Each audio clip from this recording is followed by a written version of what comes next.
ஒரு அருமையான படம். ரொம்ப நாளாச்சு இந்த மாதிரி படம் பார்த்து. ஒரு படம்னா எப்படி இருக்கணும்?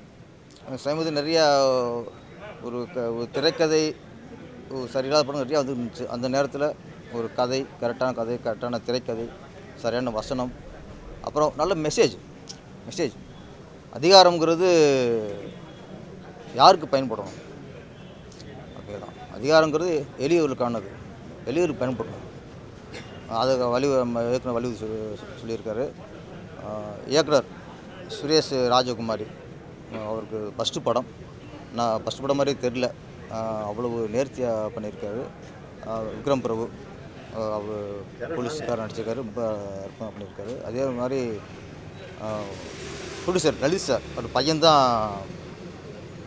லீட் ரோல் பண்ணியிருக்காரு. அதில் அக்ஷய்குமார் அவரும் ரொம்ப அற்புதமாக பண்ணியிருக்காரு. சமீபத்தில் தமிழ் திரையுலகோட தரத்தை உயர்த்தின படங்களில் இந்த சிறையும் ஒன்று. ஏற்கனவே படம் ரிலீஸ் ஆகி நல்ல வெற்றியிடமாக போயிருக்கு. ஒன்றே தெரிஞ்சு வச்சு, நம்ம தமிழ் மக்கள் நல்ல படத்தை, சரியான படத்தை கொடுத்தாங்கன்னா கண்டிப்பாக வெற்றியடைய வைப்பாங்கிறது இந்த படம் சிறையும் அதுக்கு உதாரணம். நல்ல வசூலோட இன்றைக்கி தியேட்டருக்குள்ளே நிறைய இன்க்ரீஸ் ஆகிட்டு இருக்குது.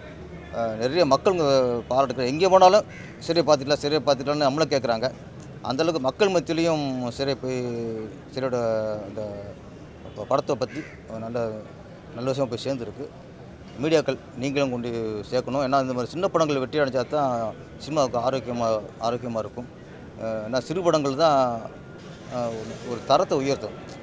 எங்களுக்கு பெரிய படங்கள், கமர்ஷியல் இருக்க படங்கள்லாம் ஒரே கதையை சுற்றிகிட்டே இருக்கும். ஆனால் சின்ன படங்கள் தான் புது புது விஷயங்கள் சொல்லும்.